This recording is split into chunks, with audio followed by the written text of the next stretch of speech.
Insider trading एक ऐसी बीमारी जिसका इलाज कैंसर से भी ज़्यादा मुश्किल लगता है। क्यों? क्योंकि अंदर घुस के जाके इंफॉर्मेशन निकाल के दूसरों को बता के उनके डीमैट या स्टॉक मार्केट के अकाउंट से पैसा लगा के प्रॉफिट कमा के खुद के अकाउंट में कैश से पैसा लेके जाके उसका कौन तोड़ेगा सोल्यूशन, उसका कौन तोड़ेगा प्रॉब्लम, किसी को कोई लेना देना नहीं है। से भी थोड़ी बहुत जो मेहनत करता है 8-10 साल लगा के, उसके बाद भी अगर उसके फैसले को रोक लिया जाए तो उसको क्या कहेंगे अगेन। होपफुली आपको कुछ समझ में आया होगा।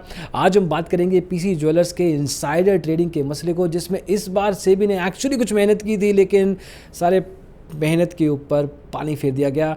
अब ये सही फेरा गया है या गलत, इस वीडियो में थोड़ा बहुत टच करने की कोशिश करेंगे। बाकी फैसला आप खुद से ले सकते हैं कमेंट्स में बाद में बता के। Let's start the video. तो आइए शुरू करते हैं।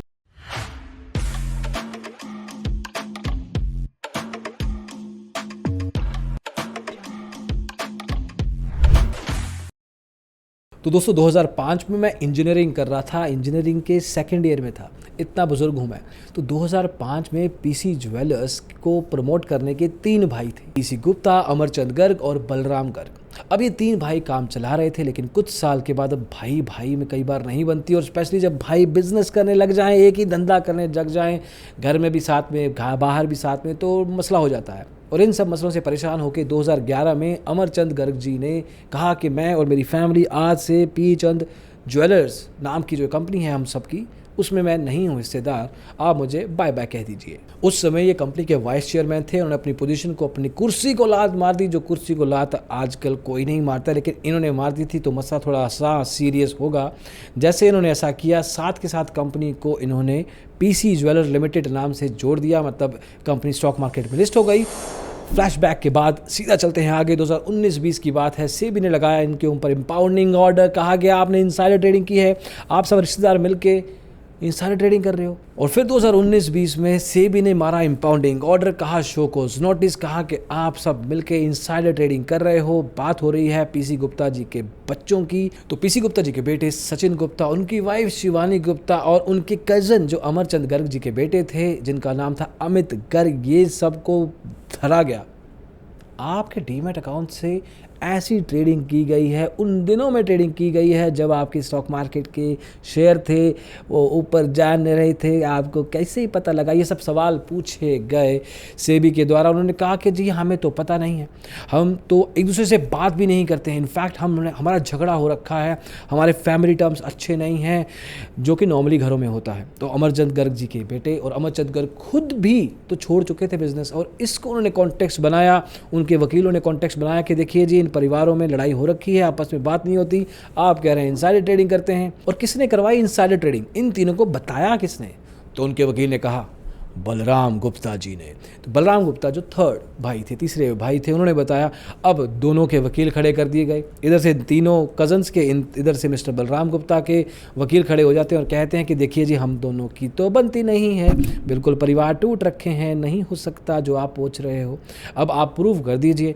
अब प्रूव करने का ठेका सेबी ने ले रखा है, लेकिन लेना ही पड़ेगा। लेकिन अभी तक सेबी ने और सैट ने कहा था कि देखिए आप रिलेटिव्स हैं, जान पहचान है आपकी, इसलिए प्रॉक्सिमिटी है, इसलिए आप दोनों खून के रिश्तेदार हो, इसलिए आपने इनसाइडर ट्रेडिंग की होगी, और उन दिनों में ही की है जब बाय बैक आने वाला था। आप बताइए कि बाय बैक के टाइम पे ही ऐसा क्यों हुआ? ऐसे वो 2 दिनों के बीच में ऐसा क्या हुआ कि आपने वो शेयर सही प्राइस पे खरीद लिए और सही प्राइस पे निकाल दिए? अब बात हो रही है दोस्तों 2018 की। उस समय ये शेयर था 587 रुपये का, आज 24 रुपये का है। तो उस हिसाब से देखिए दोस्तों बहुत बड़ा फ़र्क है, कुछ ना कुछ तो घपला है, पता नहीं है कि नहीं है, बट एज ऑफ नाउ देखा जाए तो सेबी ने कहा कि देखिए कुछ ना कुछ मसला है। डायरेक्टली नहीं, लेकिन कहीं ना कहीं से आपको ये इन्फॉर्मेशन पता थी, नहीं तो ऐसा हो ही नहीं सकता कि सिर्फ उसी पर्टिकुलर डेट पे ही आपको कैसे पता लगा, और उसी पर्टिकुलर डेट पे आपने कैसे स्टॉक मार्केट में अपनी पोजीशन उठाई। उनका कहना है कि भैया हमारा एनालिसिस कहता था, हमारा टेक्निकल फंडामेंटल एनालिसिस कहता था कि ये कंपनी बहुत स्ट्रांग है, अभी बाय करना चाहिए, अभी एंटर करना चाहिए। तो ये सब जो बातें हैं सिर्फ बातें हैं, लेकिन सुप्रीम कोर्ट ने इन बातों को मान लिया है। सुप्रीम कोर्ट ने कहा जी देखिए, सिर्फ आप ये कहें कि ये जान पहचान थी, इनको रिश्तेदारी है, तो ये प्रूव नहीं कर पाए आप सर्कमस्टेंशियल एविडेंस दे रहे हो, कोई पक्की बात तो है नहीं, अब पक्का सबूत लाइए। आप क्या ला सकते हैं? आप कोई चिट्ठी ला सकते हैं, लेटर, आप ईमेल ला सकते हैं, आप कोई फ़ोन कॉल कॉन्वर्जेशन ला सकते हैं, आप कोई डॉक्यूमेंट ला सकते हैं। अब जिसने इनसाइडर ट्रेडिंग करनी है दोस्तों, वो चिट्ठी लिखेगा, वो ईमेल लिखेगा कि ये स्टॉक। अभी व्हाट्सएप कर सकता है, लेकिन व्हाट्सएप कॉन्वर्जेशन से भी ने दी नहीं। टेलीफोन पे बात हो सकती है, लेकिन टेलीफोन की कॉन्वर्जेशन से भी ने दी नहीं। डॉक्यूमेंट इसमें कुछ होता नहीं है।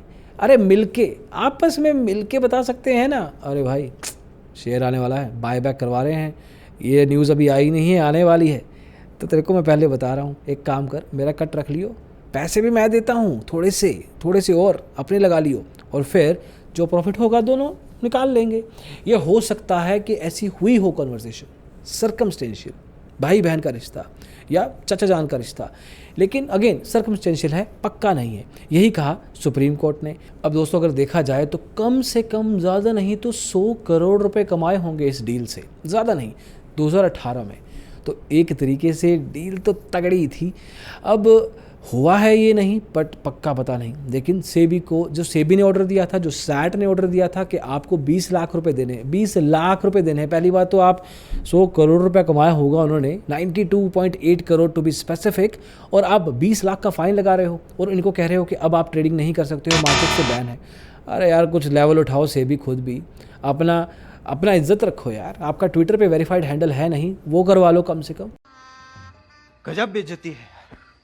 बट कोशिश करो दोस्तों, सेबी के दोस्तों मेरे, कि आप अपना जो ये फ़ाइन है, 20 लाख का फ़ाइन किस बेस पे लगाया आपने, जब 92 करोड़ रुपए के करीब ओवरऑल हो सकता था, तब तो कम से कम कुछ पैसे का लगाते। नॉनदलेस ये 20 लाख का फ़ाइन और जो सज़ा है सब माफ़। सुप्रीम कोर्ट ने कहा आपके पास सर्कमस्टेंशियल एविडेंस है, कोई ठोस सबूत है नहीं, तो ये सब कुछ रफा दफा कीजिए। 2 केस पुराने और गिना दिए, 2005 के सैट में जब गलती की थी सैट ने ऐसी ही, तो उस चक्कर में एक स्ट्रॉन्ग केस बन गया एक तरीके से पीसी ज्वेलर्स के पास कि ये इनसाइड ट्रेडिंग नहीं थी। पीसी ज्वेलर्स का ब्रांड रेपुटेशन बहुत बड़ा डैमेज हो रहा था इनफैक्ट, लेकिन अब ऐसा कुछ नहीं है। दोस्तों ये था पीसी ज्वेलर्स का केस, और ये जो लेटेस्ट हियरिंग हुई है, फैसला हुआ है, पीसी ज्वेलर्स के हक़ में गया है। सारे भाई बहन, सारे चाचा जान, ताया जान सब फ्री हैं, सबका एक तरह से बरी कर दिया गया है, कोई फ़ाइन नहीं, ट्रेडिंग कर सकते हैं, एवरीथिंग इज़ ओके, समाज में इज़्ज़त वापस आ जाएगी। और सेबी ये केस, इस पर्टिकुलर केस में सेबी हार गया है। तो अगर इनके पास कुछ ठोस सबूत होते तो प्रेजेंट करने चाहिए थे। अगर कोई फ़ोन कॉल रिकॉर्डिंग होती, अगर ये सबूत पेश किया जाता तो डेफिनेटली एक स्ट्रॉन्ग केस बन सकता था, क्योंकि a lot of things were happening on the premise that there was a relationship, it was a decent relationship. या ऐसा नहीं है कि टूट चुका था, कुछ ना कुछ रिश्तेदारी थी, इनमें बातचीत होती थी। सिर्फ इस बात पे जब आप केस लगाते हैं तो आप बता दीजिए, कुछ फ़ोन कॉल निकाल लीजिए, कभी बात की होगी। कुछ भी नहीं था सेबी के पास, सिर्फ circumstantial stuff. Anyway, the case has been lost, but PC Jewellers has won. पता नहीं इस बार अमीर हुआ ज़्यादा अमीर, या एक रेगुलेटर अपना काम नहीं कर पाया, कुछ भी है, I don't know, we don't know, anybody doesn't know, but supreme court के फैसले को we respect, and that is pretty much it. We wanted to let you know कि क्या एग्जैक्टली डिटेल्स थी इस केस में, बताने की कोशिश की है। पता नहीं क्या क्या चलता रहता है, लेकिन जो रेलेवेंट होता है कोशिश करते हैं ले आएँ। अगली वीडियो में जल्दी मिलेंगे। इसको देखने के लिए बहुत बहुत शुक्रिया, बाय।